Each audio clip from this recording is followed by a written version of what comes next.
Vamos abrir a nossa Bíblia nessa noite, no livro de Marcos, capítulo de número 4.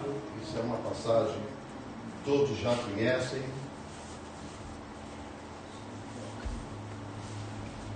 E vão conhecer mais uma vez hoje e continuar conhecendo futuramente, não é verdade? Porque a gente sempre volta à palavra do Senhor. Marcos 4, 35. Marcos 4, 35. O tema da mensagem, não é a mensagem, mas a reflexão desta noite, ele está aí na nossa apresentação, o presentation. Ele está dizendo Jesus no controle. Nós vamos ler primeiro a passagem de Marcos. Naquele dia, quando já era tarde, disse-lhe: passemos para o outro lado.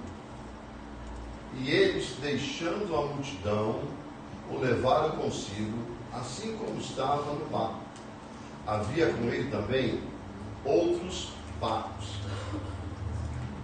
E se levantou grande tempestade de vento, e as ondas batiam dentro do barco, de modo que já se enchia.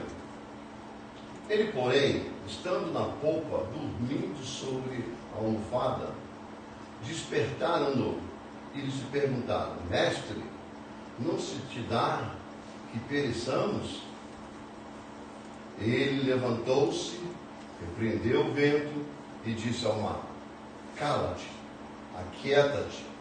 E cessou o vento e fez-se grande bonança. Então lhes perguntou: por que sois assim tímidos? Ainda não tendes fé? Encheram-se de grande temor e diziam uns aos outros: quem porventura é este que até o vento e o mar lhe obedece? 41. Quem é esse? Vamos, só o último. Encheram-se de grande temor e diziam uns aos outros: quem porventura é este que até o vento e o mar lhe obedecem? Uma pergunta que os discípulos, aí eram os apóstolos, estavam juntos com eles, claro, apóstolos, discípulos, porque estavam juntos com eles. A gente vai falar um pouco sobre a reflexão dessa noite, que está no tema Jesus no controle. Jesus sempre no controle. No domingo nós pregamos aqui sobre entendendo a prova. E a gente precisa entender a prova, precisa entender as provas que a gente passa, porque todos nós passamos por prova. Porque senão não faz sentido ter fé, não é verdade? A gente quer fé para quê? Para não pôr em prática, para não ser testada. Esse que é o problema de tanto crente, que crente às vezes quer fé, mas aí Jesus olha e fala assim: você quer fé para quê? Você quer fé para poder, só para dizer que tem fé? Então vamos colocar a prova. Então nós falamos isso no domingo, sobre entendendo a prova. Entendendo a prova pode vir do seu inimigo comum, natural, né? Alguém, vizinho, inimigo de rua, alguém que trabalha, alguém. Ela pode vir de Satanás e ela pode vir de Deus. Mas de todas as três, Deus está no controle. Mas ela pode vir de qualquer vertente. E isso nos atinge.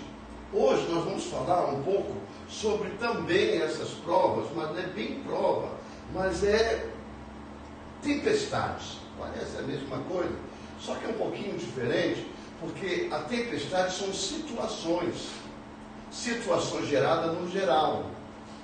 No geral. A tempestade, ela surge a qualquer momento. É inevitável você não tem como controlar a tempestade, porque ela vem. Eu digo na nossa vida, ela vem. Jesus já alertou muito bem isso. Não tem como você evitar a tempestade, porque elas chegam de surpresa.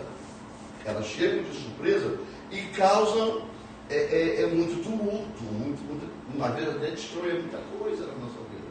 Por quê? Porque ela surge de repente de uma hora em que você não espera. A gente sofre porque elas vêm. Lógico, quando você tem algo que pode te gerar um problema no futuro, você começa a controlar, para que quando esse problema vier, você já está no controle, administrando, para que o impacto não seja muito grande. Sabe? Para que o impacto não seja muito grande. Exemplo disso somos nós. Aqui, nós vivemos num contexto de América, em que tem pessoas que trabalham igual a formiga. A formiga não, a cigarra, a historinha da cigarra. Que a cigarra sempre come tudo, canta no verão, vive a vida. Chega no inverno, ela passa necessidade. Mas a formiga vai estocando aquilo, vai guardando, né? E a cigarra perguntou, mas por que vocês trabalham tanto? No verão vocês estão... Isso é uma história de criança. E uma historinha de criança.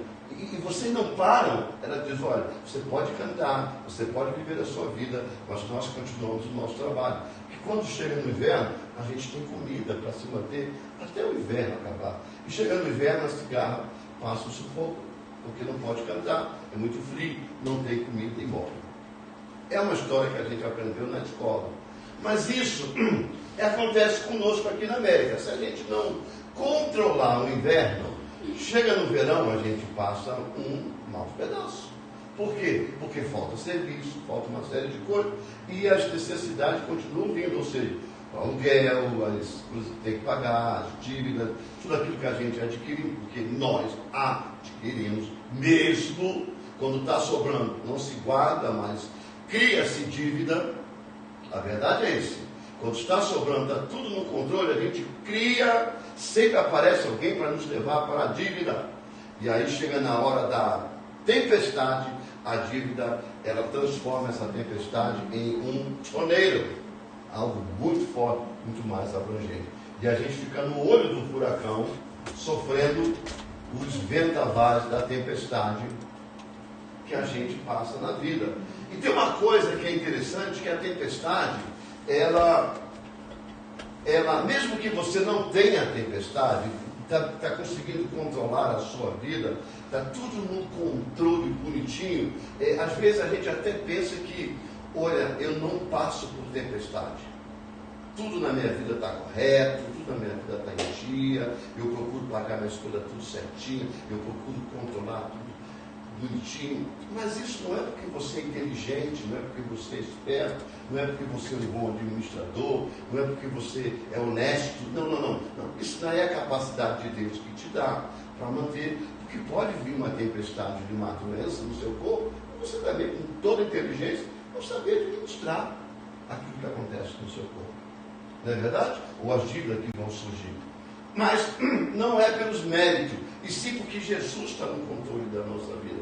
É por isso que um dia que eu mencionei aqui do púlpito, e eu queria até mesmo falar disso um dia, para poder não me justificar, mas mostrar para as pessoas que as pessoas às vezes têm umas frases chavão, sabe? Frases chavão, ou então uma frase de religião. Mas eu posso todas as coisas, e Deus me dá. Calma, não é o que Deus não pode dar, mas não é que Deus Ele está te dando condições de ter aquilo. Lógico que a pessoa, mas Deus é que me dá tudo. É verdade, Deus Ele te dá tudo, mas Ele diz, você tem que fazer por onde, né? Tem que se esforçar, porque senão a gente ia para casa hoje, deitava na cama, no final do mês vinha o dinheiro, aliás, não vinha nem conta.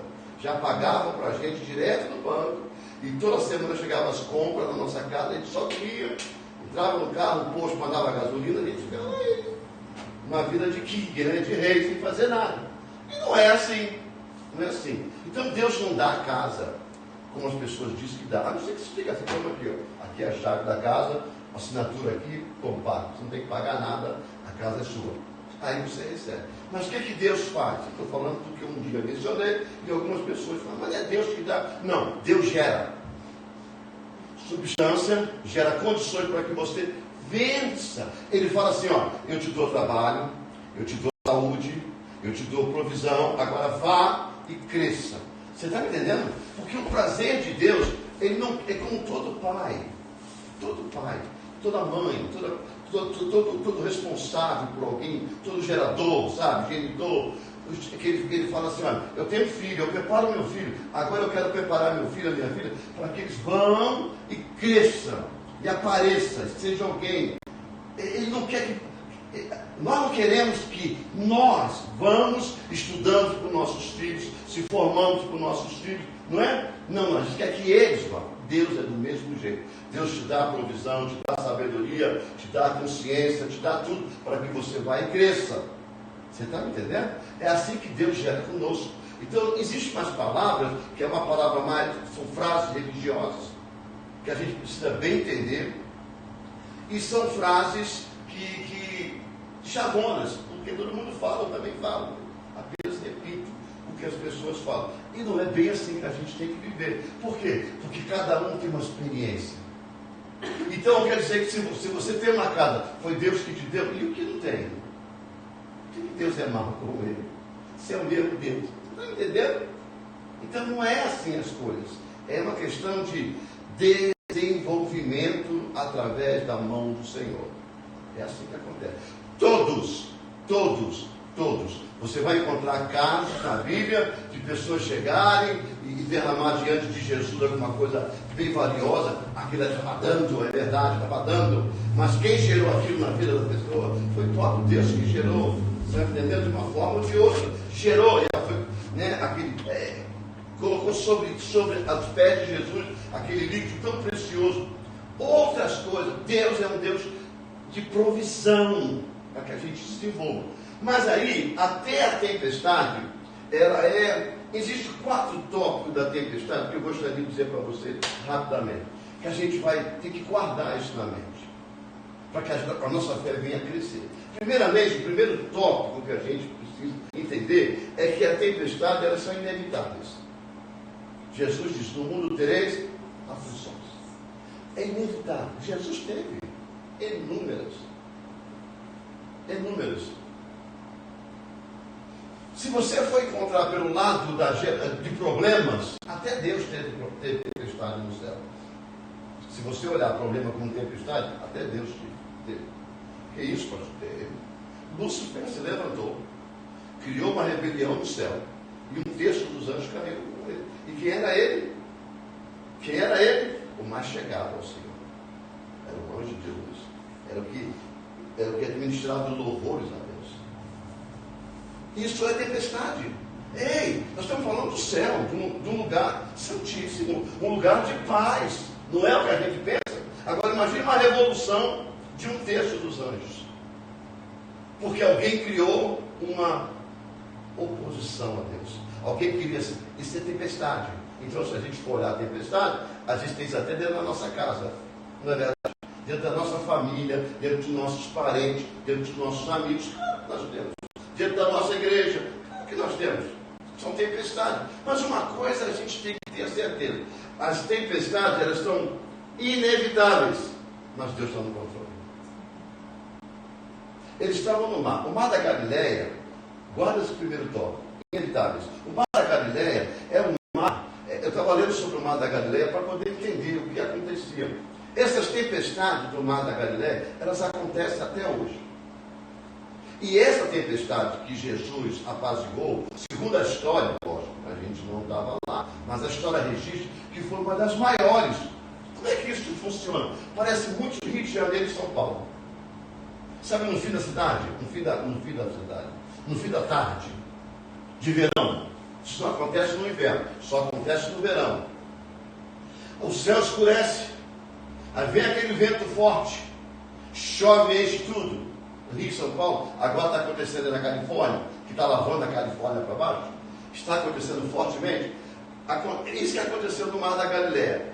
Formou uma tempestade no fim da tarde, o vento soprou muito, o que a gente chama lá no Brasil, que é o vento sudoeste, lá é o vento do Oriente. Ele soprou muito, ele criou ondas de até 2 metros de altura. A história conta, e é o que eles dizem. A Bíblia não conta, mas conta que as ondas estavam muito altas, que entraram para dentro do mar, do barco. Agora você entenda bem isso. Inevitável. Por que inevitável? Vamos explicar, vamos entrar na história. Jesus disse assim, Jesus estava no barco. Marcos não diz isso, mas Lucas diz que Jesus já estava dentro do barco. Jesus chama ele para dentro do barco. Ele deixa o povo lá, que Jesus vinha de uma caminhada, era uma parte evangelística. Jesus estava cansado, entrou no barco, deitou na proa, a parte de trás do barco, encosta a cabeça nas almofadas, desceu a almofada de rede, porque é barco de pesca, não vai ter almofada de sofá, né? Mas almofada de rede. Então as redes ficam em montanha assim. Não sei se vocês já andaram num barco de pesca. Eu morei em área de pescadores. Então eles mutuam assim uma sobre a outra, porque na hora que a rede sai, a rede vai saindo de cima todinha, direitinho, através das carretilhas que puxam, ou eles puxam com a mão. Enfim, o barco vai rodando, eles vão puxando, vão soltando a rede. Jesus estava ali repousando e ali dormiu, e o mar começou a agitar. Vem muito rápido, é aquela chuva rápida, aquele vento rápido que vem e daqui a pouco o sol aparece. Aí Jesus fala o quê? Entra no barco, vamos para outra banda. Jesus tinha uma definição, primeiro, para onde ia, certo? Mesmo cansado, mas ele tinha uma definição para onde ia. Alguns dizem que Jesus sabia que aquela tempestade podia cair naquela hora, que Jesus tinha consciência. Claro que para mim, Jesus tem consciência de tudo, porque ele era Deus, homem ao mesmo tempo, sabe? Mas também não precisava muito da consciência. Se você olhar que era um costume de acontecer, uma tempestade, ela não vem e escurece em questão de 5 minutos. Ela vem formando desde o sul, do norte, seja de onde for, e ela vem vindo. Lembra aquela música que diz assim, vejo uma nuvem no tamanho da mão do homem? Aquilo acontece. Você vê a tempestade de longe, ela vem chegando. Ela vem chegando. Lógico que Jesus foi para o mar, consciente que a tempestade viria. Claro, ele sabe. Mas ele queria testar o quê? A fé deles. Diga, agora, com essa tempestade que é inevitável, eu vou ver onde está a fé deles. Então, irmão, deixa eu falar para você. A sua tempestade, ela é inevitável, mas Jesus está no controle. Tá? Segundo ponto que a gente vê aqui, na tempestade, a tempestade, ela é imprevisível. Elas são imprevisíveis, as tempestades. Mas vamos falar a tempestade, ela é imprevisível. Ela acontece. De repente a escuridão pode vir lá do sul ou do norte, de onde for, mas o vento sopra e vai embora. Quando a gente tira férias, quando a gente vai de férias de família, a gente vai para o México. E lá no México, todo dia à tarde, ou a maioria dos dias à tarde, depois do meio-dia começa aquelas nuvens formadas lá no mar. Você está aqui, o mar está ali, ela está formando ou aqui ou aqui. E o vento vem soprando. Vem soprando. Daqui a pouco ela desaparece aqui mesmo. E o sol continua. Às vezes o sol vai embora, às vezes o sol não vai embora, e ela vai tomando rumo, mas não cai a chuva. Ou pelo menos nós nunca pegamos chuva, mas já pegamos tempos bem nublados. Assim, chegou e sumiu, porque o vento sopra. Então elas são imprevisíveis. Ela vai surgir daqui ou daqui. Você não sabe, mas uma coisa eu sei. Jesus está no barco e tem controle da sua vida. Sabe? Ela pode ser inevitável, porque elas são inevitáveis, elas vão acontecer, a nuvem vai surgir. Elas são imprevisíveis. Da onde vem? Às vezes, irmãos, ela vem de um trabalho, às vezes ela vem de um problema de família, às vezes ela vem de um problema de irmãos, às vezes ela vem de um problema de saúde. Eu não sei, eu sei que ela vem, mas uma coisa eu sei, sofre, dói, incomoda, tira a gente da consciência, tira, mas uma coisa eu sei, Jesus está no controle. Jesus está no controle das coisas. Não tenho dúvida. Terceiro ponto, a tempestade, elas são incontroláveis. Você não tem como controlar. Você não tem como pegar uma tempestade da sua vida e diminuir o volume dela. Você sabe qual é o maior problema das tempestades da nossa vida? É o impacto que elas criam. Sabe? O impacto. Quer ver um exemplo muito claro? É quando você está dirigindo na neve. Quem já teve acidente de carro na neve? Dirigindo, que o carro não para. Pisa no freio, ele vai. E pior que quanto mais você freia, pior, mais ele vai virando de lado, ele passa para baixo. E você, meu Deus, você fica assim, e o bicho vai. É pior frear. O que você tem que fazer é diminuir a velocidade. Você está entendendo? Você tem que diminuir a velocidade, por quê? Porque para que o impacto não seja grande, mas vai ter impacto. Vai ter impacto. Porque quanto mais, se você frear o carro, mais ele desliza. É por isso que a atenção na neve, ela é para a parte onde você tem que diminuir a velocidade e não a resistência do freio. Ou seja, você não tem como controlar a batida, você tem como diminuir a potência. Ou seja, ou você pode ter um prejuízo muito grande, ou você pode ter um prejuízo pequeno. Então é melhor você ter um prejuízo pequeno, mas você não tem como controlar. Ele vai acontecer. Você pode diminuir alguma coisa. Não é que você controla, você ameniza, mas ela é incontrolável porque vai acontecer. As tempestades da nossa vida são do mesmo jeito. Mas a única forma da gente controlar essas tempestades é manter a nossa fé em Deus. Porque se a gente não manter essa fé em Deus, a gente padece, irmão. A gente padece. Eu compartilhei uma coisa muito interessante, um pouco fora do contexto. Eu compartilhei na página da nossa igreja algo que está acontecendo no Rio de Janeiro. As pessoas estão entrando dentro dos supermercados, estão adorando a Deus dentro dos supermercados. Você viu? No Rio de Janeiro. Dentro do mercado. E começa um a adorar, e o vai adorando, aquilo vai entrando pelas pessoas. Entra muita gente no mercado, não é verdade? No mercado tem muita gente, principalmente Rio de Janeiro, São Paulo, Minas Gerais, grandes metrópoles, os mercados estão sempre cheios, tem sempre gente. E eles estão louvando, e os louvores são louvores conhecidos. O pessoal está louvando, levantando a mão, pagando, comprando, e o louvor está fluindo dentro do mercado. Aí alguém já botou, está acontecendo um avivamento no Rio de Janeiro. Que aconteça no Rio, que aconteça em São Paulo, que aconteça em Belo Horizonte, que aconteça no Pará, em tudo que é lugar, nas grandes cidades, nas pequenas cidades, nos mais longínquos lugarejos, que o povo começa a adorar a Deus. Por quê? Algo vai acontecer com isso. Algo vai acontecer. E quantas pessoas estão dentro daquele mercado que pode talvez estar passando por tempestades? E o louvor entra no coração, traz um alívio, traz uma solução, traz uma esperança, porque Jesus é a nossa esperança. Sabe? Essas coisas parecem não importantes, mas com Deus é assim, são as pequenas coisas que depois se transformam em grandes. Viu? Com Deus você nunca começa grande, você sempre começa pequeno, para que possa dar valor quando grande você for. Deus é bom, Deus é bom. Tem um pastor americano chamado Rick Warren. Eu tenho até um livro dele que ele escreveu, eu tenho até aqui dentro o livro dele. Agora eu estou fazendo confusão com o nome do livro. O que eu tenho ali é Caçadores de Deus, mas é um outro que eu vou emprestar para a Daiane. E tem um outro que é... Agora me fugiu a memória. Ele tem uma frase dele que eu guardei na minha cabeça quando eu escutei. Ele diz assim, olha, quando Deus for tudo para você, você terá tudo o que precisa de Deus.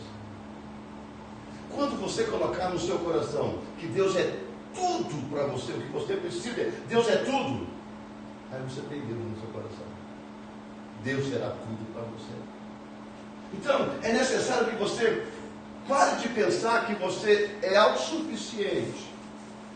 Pare de pensar que você está autocontrolando a sua vida. Pare de pensar que você é autopotente da sua vida, que tudo está bem, porque você tem um controle da sua vida. Pare de pensar, porque isso não te leva a tudo de Deus. Porque não é tudo. Não é tudo, é apenas uma parte. Mas Deus é tudo que você necessita. E se você realmente confessar que Deus é tudo que você precisa, aí você tem tudo de Deus na sua vida. Ele será tudo o que você precisa. Quando você tem Deus na necessidade total.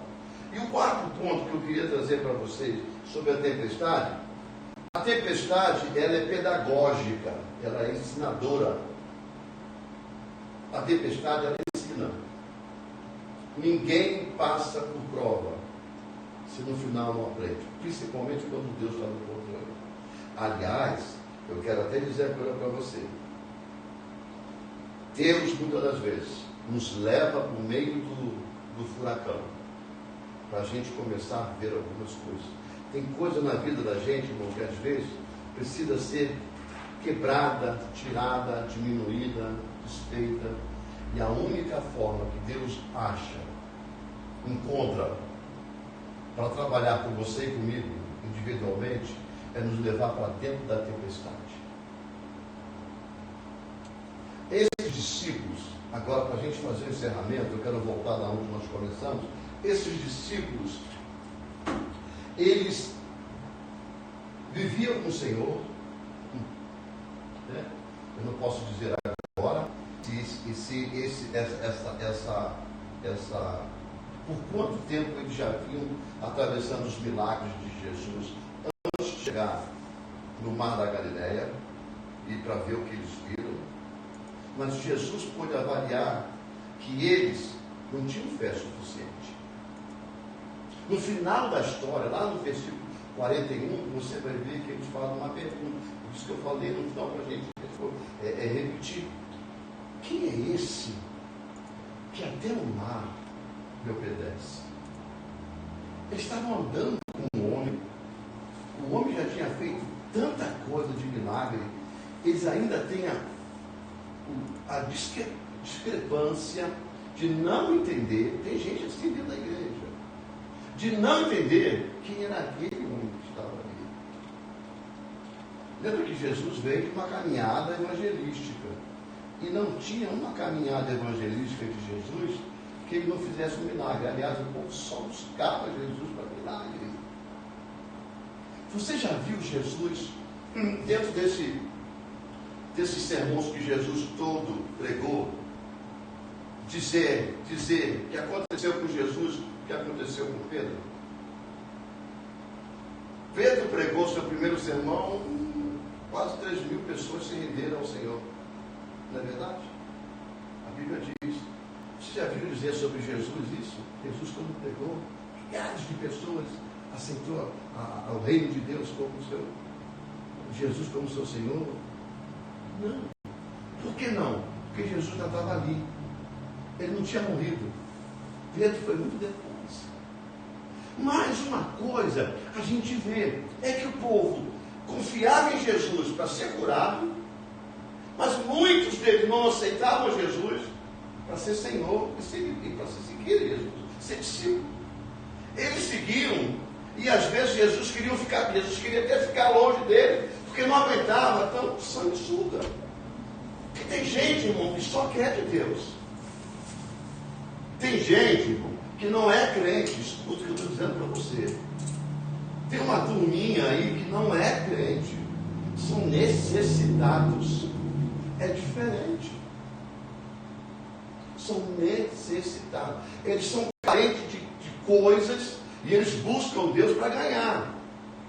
Mas que depois que tem, eles não dão valor a Deus quanto dava, quando precisava. Isso não é crente, isso não é apostasia, isso nunca converteu. Isso é oportunista. Você está entendendo? Por quê? Porque a Bíblia nos ensina que na angústia ou na alegria, na tristeza ou no riso, no choro ou na falência, não sei. Aonde você estiver, você louva a Deus. Paulo disse, olha, eu sei bem o que acontece na minha vida. Eu já tive que comer, já fui rico, sou pobre, já fiz isso, já aquilo, mas eu sei quem é o meu Senhor.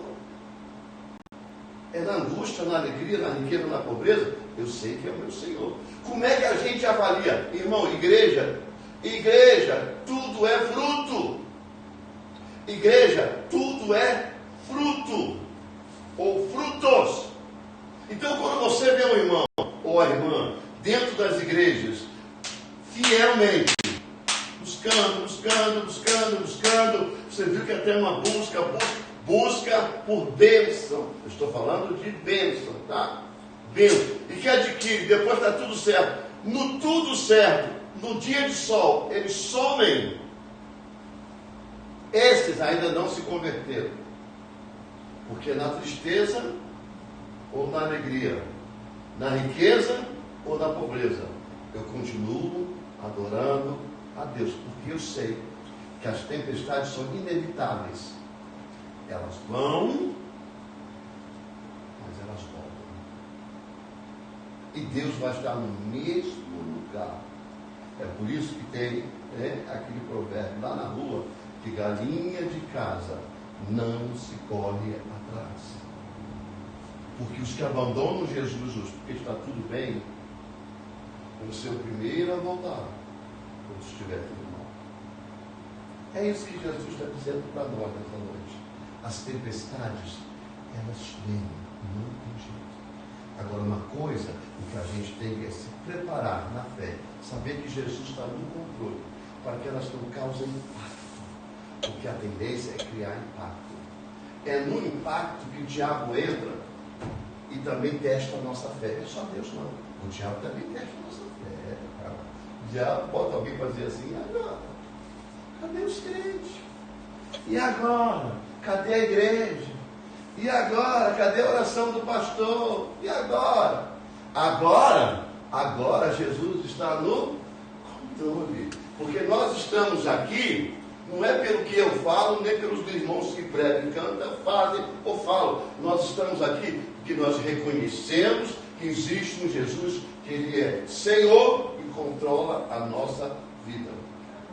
Triste ou alegre, na saúde ou na enfermidade, na pobreza ou na riqueza, empregado ou desempregado, o Senhor está no controle. A grande verdade é, as tempestades passam, a sua tristeza passa, a sua aflição passa, ela não é permanente. Você está nessa situação, mas você não vive nessa situação, você está de passagem, ou elas estão passando pela sua vida. Mas uma coisa eu disse: depois de uma tempestade vem um dia de sol, vem a noite de estrela. O Senhor continua no seu controle. Deus não te abandona na hora do vento.